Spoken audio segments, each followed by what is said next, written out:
Hi everyone. Hi Jonathan. Welcome to the podcast. Hey, nice to meet you.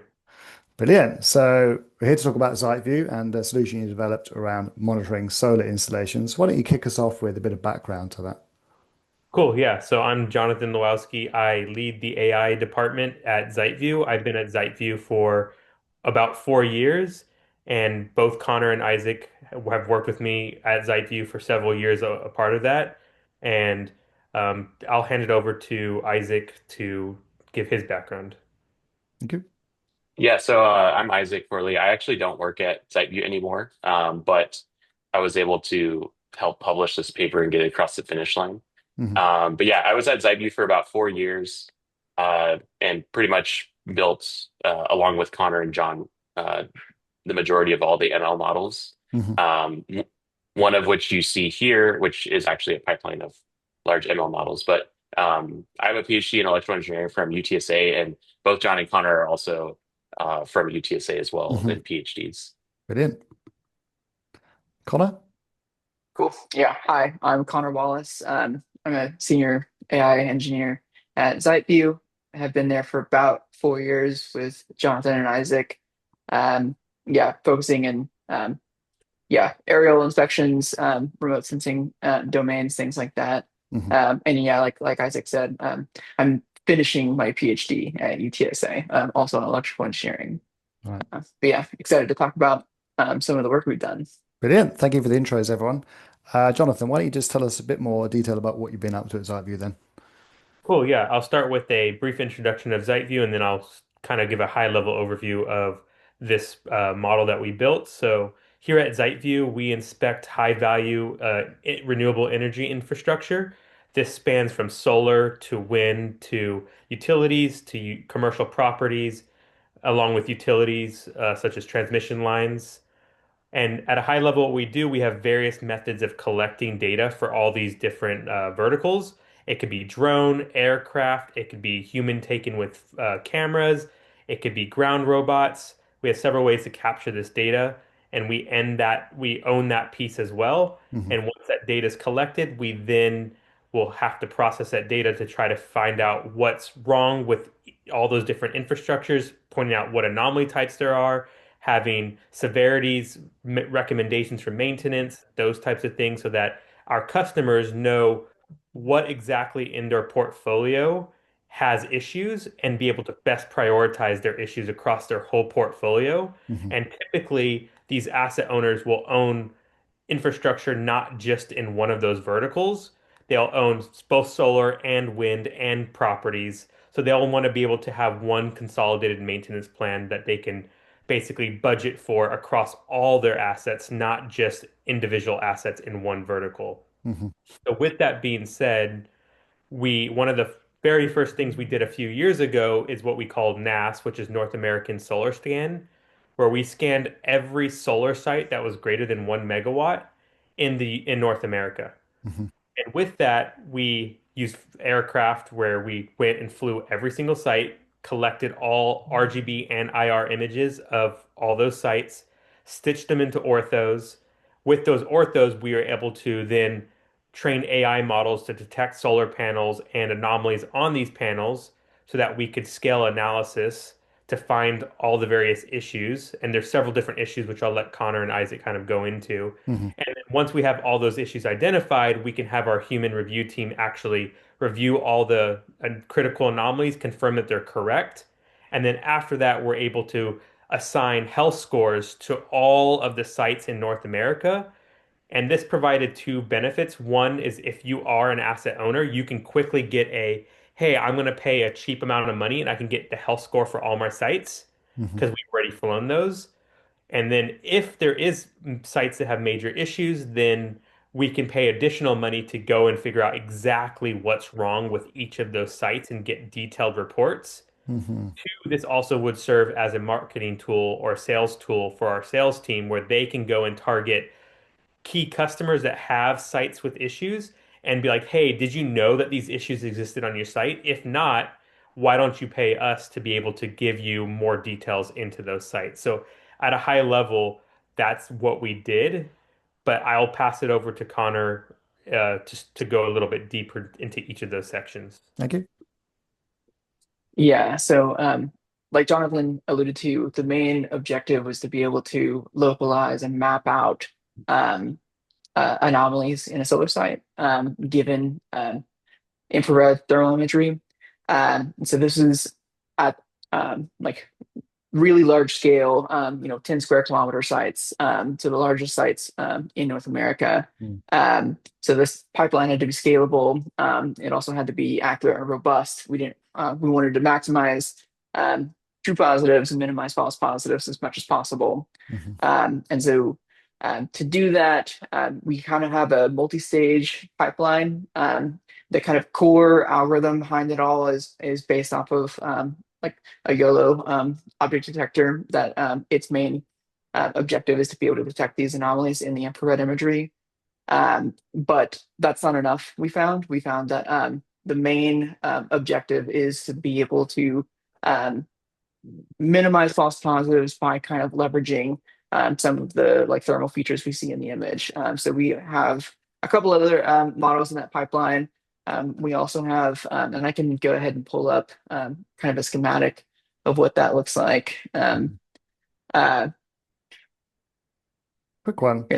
You mentioned that you're using object detection. Was it the obvious choice, or did you try a few different approaches before settling on using object detection? we always try a few different approaches when we first get started. Uh, a few of the like the kind of standard types, so classification, object detection, segmentation. Hmm. With this, you'll see in the imagery. I'm going to share my screen real quick. Um, so these are the actual anomalies we were trying to detect. So we have diode failures, hot cells, which are these kind of localized areas of the solar panels that uh, have gone out and are increasing in temperature. Hmm. Multiple hot cells, an entire panel could be offline. Um, String outages where we say an entire kind of grouping of panels has gone offline and is therefore increasing its temperature, and then misaligned Hmm. panels. And so for some of these, it just became clear that it was the most scalable solution was to just treat this as a standard object detection problem. Um, that's at least what we went with. But yeah, these are the like main anomaly types that we were trying to detect in the imagery. Hmm. Um, yeah, one thing that we'll touch on, I'll probably let Isaac touch on. You can see in these images, even just in these few samples, the like variation in kind of thermal variance in the image. Hmm. Just in these is pretty drastic. And we see this this problem is kind of uh, explodes once you start looking at larger and larger scale sites, because as the temperature ranges across the site, it gets really difficult to kind of like really make those features pop. Hmm. Um, but yeah, so these were the defect types we were trying to detect. Let me go ahead and And one thing I also want to know is to answer your question about did we try different model types? So at Zeitview, we've built out we call our ML generalized repo, where we have the very most common types of models for classifiers, object detection, segmentation, and we have basically abstracted that out in a way that we can basically point our models using config files to our data in AWS and just say, try this model, try this model, try this model. So Hmm. once we have our data set up, it's really easy for us to rapidly try all these different models and then basically figure out which one works the best. Right. And was the evaluation criteria purely on metrics, or were you looking at kind of the cost of running the model or other factors? For this, this is a really rapid project. We went from like zero to full-blown inspection of all these sites in just a few months. So Hmm. this was just whatever got us across the finish line. We did not optimize for price in this first round. Right. However, if we do another round of this, then we would start optimizing for price. Hmm. One Yeah, other and little, most sorry. or sorry, most of the models aren't like that large. Like for the most part, we use like UNets and low P5s. Um, and it's also something to mention. Like most of the jobs are batch processes. So like when images get uploaded, the ortho gets stitched together. There's not this like super quick turnaround time that needs to happen. Mm. So it's okay if like a batch job takes like an hour to run across the whole ortho. As long as we are able, if we reduce the batch size, use a less costly GPU instance, that actually is better for us because we don't have an actual need to run it that quickly. So for this workflow, speed and cost is not such a big issue. So I therefore conclude that accuracy and maybe ease of use were the main drivers. Exactly. Yeah. Yeah. One other little question. You mentioned that you could try the different model types, but each of them has different requirements on annotation format, for instance. So how did you manage that? Yes, we had a team do the initial labeling, and we started with the most complex type of labeling. And then from there, you can always work yourself backwards to the less complicated if you have the Hmm. pixel level from the start. Right. So you started with pixel level annotations, and from that you can derive the other formats. Okay, And we very try to do interesting. that as much as we can, depending on cost. Right. And did you annotate all of the data you captured across North America, or did you somehow sample it and choose a subset to annotate? When we We first say, started this, we had a small subset and we trained the model. So then as we were collecting more data throughout North America, we are able to update that because you'll see there's always a human in the loop in this process. Right. So in the end, we get annotations. So now we do have all the annotations for every single site in North America. But when we first started, we started with a small subset of sites. Hmm. Performance got to some metric. And then as we collected more data, we got more variance, more information. Then our models got better and better. And then eventually they got to the point where it is today. Right. Okay. Brilliant. Yeah, we initially started with a subset over just California. And then we started expanding over like the entire CONUS and the rest of North America. And we Mhm. very quickly noticed like our training set over California is drastically different than North America because of the temperature of different ground materials. Depending on time of day when you fly, the different weather, like how cold is it outside. Mm. You'll actually see that like one of the biggest issues we had was like the pre-processing where you're trying to make sure that um, you know are we doing patch level normalization, are we doing taking the statistics of the full ortho at that point. The normalization, which is kind of just prevalent in like all of geospatial kind of computer vision, is can I normalize this correctly to like work across different geographic areas so Hmm. that it generalizes. That was actually our biggest issue, because you really want for the computer vision models, you really want to make like the hotspots pop, and getting that like temperature range and normalization is really tough actually to Hmm. make it work because you it may work for like 80% of sites, and then you actually visually look at like what you normalized like the 20 other percent of sites, and it just looks terrible, like it doesn't actually make anything pop. And so then you kind of have to figure out like a sort of like histogram equalization step where you're trying to make all these have the same range as this other set of data. And once you get that, it's pretty easy. But I will note that like the reason why you might look at our pipeline diagram and see like, well, why don't you just use like an instant segmentation model, right? Like just do it end to end. Mm. And we actually find that that actually does significantly worse, right? So we found that it's significantly easier to use like separate models and then use other models like a segmentation model to actually filter false positives because not only do hotspots show up on the panels, but like if there are other buildings that have like metal roofs and whatnot, which is pretty common, those will have many hotspots and get picked up very easily by an object detector. So being able to filter only to the areas that have the panels Mm. is actually super useful. And we actually find that it's useful also for normalization, right? So like if I have this anomaly on this other building that has a really high temperature spot on it, that's actually messing with my image normalization statistics quite greatly. So it's actually easier if you filter all that area off and only use the statistics of, or at least try to get only the statistics of the panel Right. temperatures to then renormalize that. Right. And So just to clarify, you're masking anything that you've not already Yeah, determined is a panel, and you've determined it is a panel using an accurate model. Okay. exactly. And one real world example of this problem that we encountered is when we did the California scan only, we flew mainly during the cooler season, so it wasn't super hot. And then Mm. when we flew Texas, it was in the middle of the summer, and there was like rocks on the ground that would get significantly hotter than even the hot spots on the panels, and that would just throw off our normalizations. So those are the type of things that we encountered that when we started small in California and then we scaled out to be nationwide, we had to deal with a lot of those variations that we just couldn't predict ahead of time. Yeah, and I think for me the interesting bit is that you mentioned is it was kind of easier to manage multiple models coupled together as you generalized rather than just having one model that you tried to make generalize. Can you sort of share some intuition around why that might be? Yeah, Um, I think it's actually I'll let Connor answer that. I've been talking too much.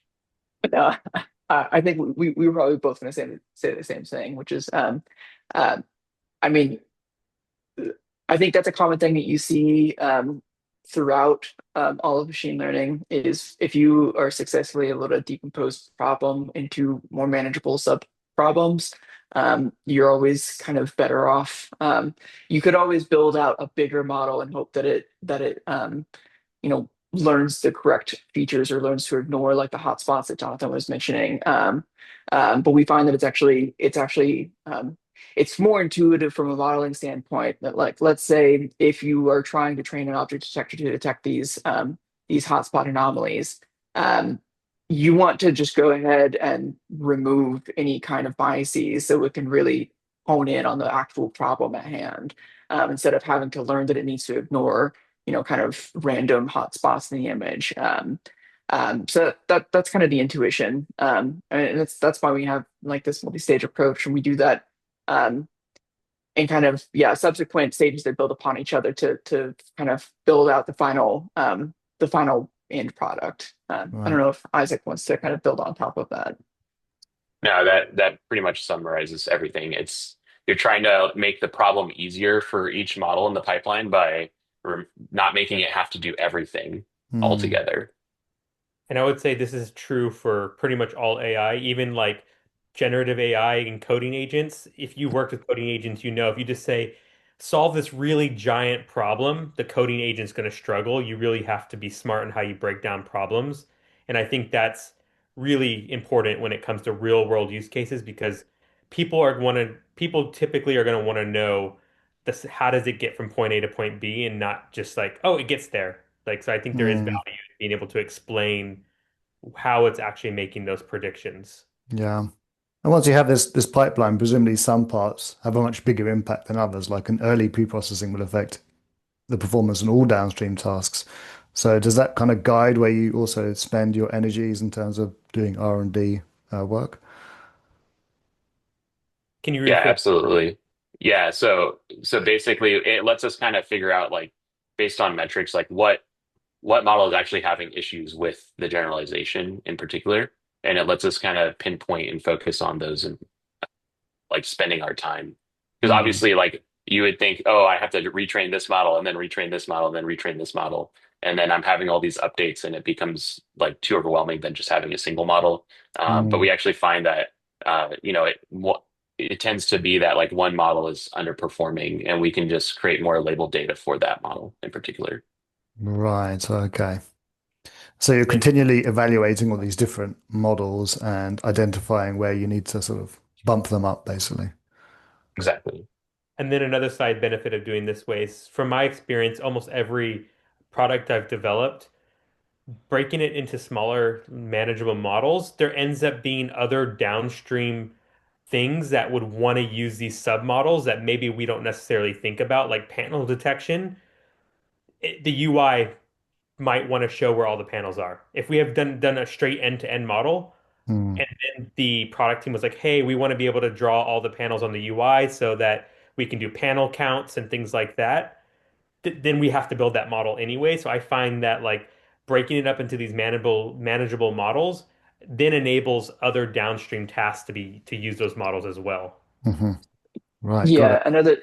another way to kind of think about it intuitively is with this problem in particular, we have this kind of hierarchy of of kind of fine-grained localization that we want to achieve. And so we start from, if you just said, give me the entire ortho and tell me where all the, little hotspots are in this giant ortho, that's going to be really, really difficult for a model to learn that really fine-grained detail.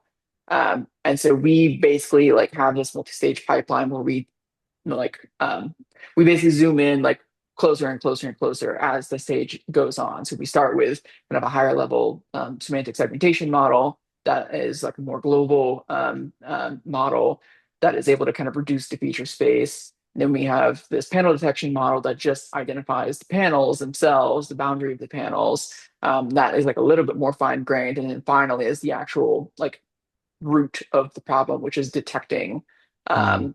the anomalies. And so basically like our architecture is kind of like a cascade of like uh, features in the image going from like all global all the way down to like pixel level. Got it. And did you find that you needed models for every part of the pipeline, or were heuristics satisfactory in some areas? Um, Yes, go ahead, John. Yeah, I was gonna say, so there was two use cases in this model. One, I think, I don't know if Connor, you have slides for this, but one we call our operational efficiency, which is looking for those things he had mentioned, hotspots, diode failures, and panel offlines. And Hmm. those can actually be mapped to how much power you're losing. So a hotspot, you'd be losing about 15% power or so per hotspot, a Mm. diode failure about 33%, and then a panel offline, you're losing 100% power for that panel. So you Hmm. can actually map that to how much money are you losing because of these anomalies. But on the flip Mm. side, we also have our temperature safety rating, and that is basically what's the likelihood of a fire happening because of this temperature difference. So if there's a delta or a difference in the temperature or a hotspot gets too hot, it can actually cause a fire, which Mm. is a safety hazard. So using the AI models that we were showing above, that's how we were detecting hotspots, diode failures, and panel offline. But simply by having panel outlines, we could calculate using heuristics what is the actual delta, which is the max temperature minus the median temperature. Mm. And if that delta is above some value, it's immediately a hazard for a fire. And then if it's on a rooftop site versus ground mount site, your tolerance for those deltas are changing. So those are like more statistical approaches versus AI approaches that still rely on the underlying assumption that we could detect where these things are. Hmm. Right. So you need the ML model to identify and localize, but then you can just go back to kind of standard calculations and alerts generated off those. Correct. Yeah, and if you talk to actual like, before we had joined the company, Zeitview, which used to be called Drumebase, had a lot of like solar analysts already at the company. And if you talk to them and we kind of like dived in deep to kind of understand what their like analysis pipeline is, like what do they do Mm. when they open up an ortho and look for this, they actually will like they used to use schematics of the actual site, and then obviously it would be like misaligned to the ortho, so they would have to readjust it to like overlay on top of the actual panels in the ortho, and then they would use that to look at temperatures for each panel. Mm. um, and so we're basically just replicating that process with this heuristic based approach where we use ML to actually get the aligned panel outlines, Mm. and then we can run some generic heuristic algorithms Hmm. across each panel to look for these like safety issues. Got it. And I just want to briefly sort of talk about the role of the human in the loop going forward. You have this new workflow, as you mentioned, some previous manual steps are now not required. What is the role of people in maintaining and sort of building on these systems in the future? Yeah, so this infrastructure is very critical. So it's very costly and very expensive to run. So our customers are very keen on making sure that their performance is well. So there's always going to be that human in the loop where they expect super high precision and recall on these anomaly types. So really, the humans are not going anywhere. Our goal is to make the humans more efficient so Mm. that as we go from 100 customers to 1,000 customers to 10,000 customers, we don't have to scale analysis linearly. We can hopefully scale it in like much less than linearly. Mm, And then also the quality piece is if you're looking at these orthos all day and there's hotspots just scattered around, you're looking at panels, diode failures, you're having to adjust normalization values to see if you can get hotspots to pop up and diode failures to pop up. The humans are going to make mistakes. Like, I don't care who you are and how much time you spend on this, you're going to make mistakes. It's a very hard problem for humans to do. mm, So our number one goal was just to increase the quality of our analysis by using this AI model. hmm. Right. That'd be a nice place to sort of maybe talk about how people evaluate your solution. Is there like a standardized test set and you can say, yes, we achieve better than average on this test set? How do people compare your product to, a fully human-based approach? I don't think we've truly done a comparison of fully human versus this. Like I said, this was like a rapid, like, hey, we should do this North America solar scan, and we went from zero to what we have today in a matter of months. So Hmm. it was one of those rapid things that we just knew, like, simply having humans alone and trying to scale out to all the sites in North America was just not going to happen without AI. It would have been, we would have had to scale Mm, it to probably 500 plus people without this, and we knew that simply wasn't an option. So we were able to limit how much we had to scale while still maintaining quality.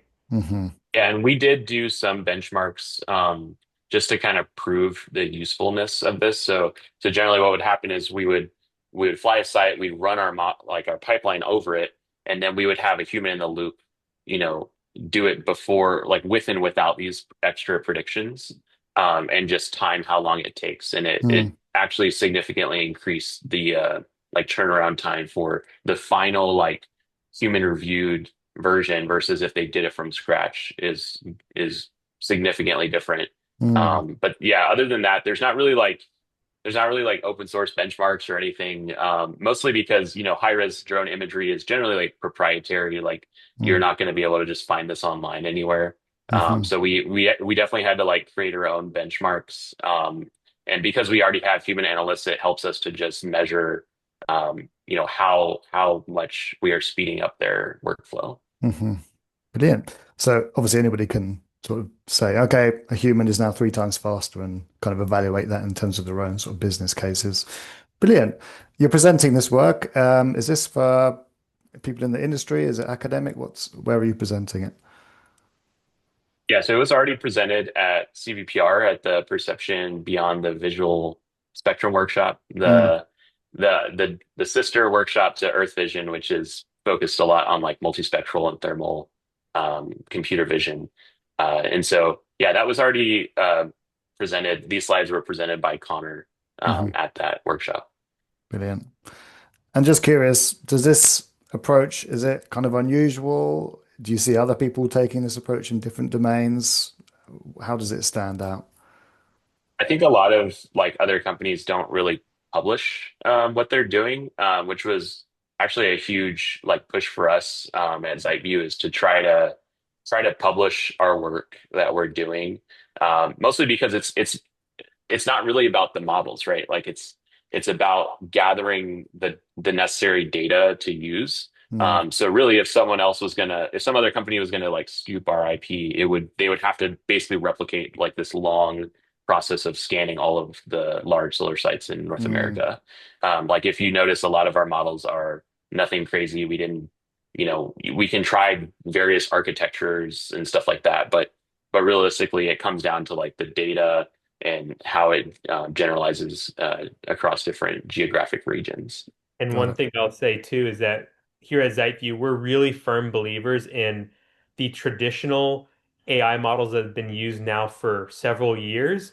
When you compare them to the SOTA models, the performance gains you get aren't really that significant, where we find that it's putting more of our time and effort into the actual data itself and creating these simple models that can be pieced together to solve real problems. We get way more benefit from that Mm, than we're going to chase some SOTA model and try to do it end to end and try to create the most complicated model possible. hmm. We're academia purposes, but from industry purposes, we find we have this generalized repo. We can train these models super quickly once we have the data. So if we spend our time collecting the data, getting it labeled correctly, we can feed it into our generalized models really quickly and piece it together. And we're able to build this whole system and get it production ready in a matter of a few months. Hmm. So the Yeah, and data there's and the also system. like, or sorry, I didn't mean to talk over you. I just want to say, so like, yeah, just to kind of put on to that point, like a lot of the models that we are using under the hood, use libraries like Segmentation Models PyTorch. We use Torch image models or Timm. Shout out to those. And kind of standardizing our like models around those libraries allows us to use like new pre-trained weights that come out in the future rather than, get cloning some random like Mm, researcher's repo and using their one-off model. It really becomes hard to update if we want to use some new pre-trained weights or some new model. hmm. We're always going to be chasing the way the models like come out. We would always be chasing like the next best model. Yeah. And that's not a Yeah, great use of time. yeah. Our approach is that when we're starting a project, we want to make sure that it's already production quality, like pretty much from the get go. We don't want to treat projects like research projects. We treat all of them as products, pretty Hmm. much like from the start. Hmm. And so that puts a heavy emphasis on making sure we have a really robust kind of centralized, generalized training architecture. Yeah, but it does make it really convenient, like Isaac said, to have kind of to be based on these libraries that already are pumping in kind of new state of the art models for us to play with. And one Brilliant. thing I will say an asterisk to that, that doesn't mean we don't go and try some of these state-of-the-art stuff. So for example, we've tested out several VLMs and we found that Florence 2 worked well for a lot of our use cases. So we spent the time then to really take Florence 2's code, generalize it, and by that I mean like wrapping it in our standard config files that we typically do for all our model training, making sure that we create our production ready inference code around it Hmm. and integrate it into our generalized model repo. So then now we have a new model that's in our toolkit that we can easily train, easily evaluate, and easily deploy in a production environment that is available to all our ML scientists now.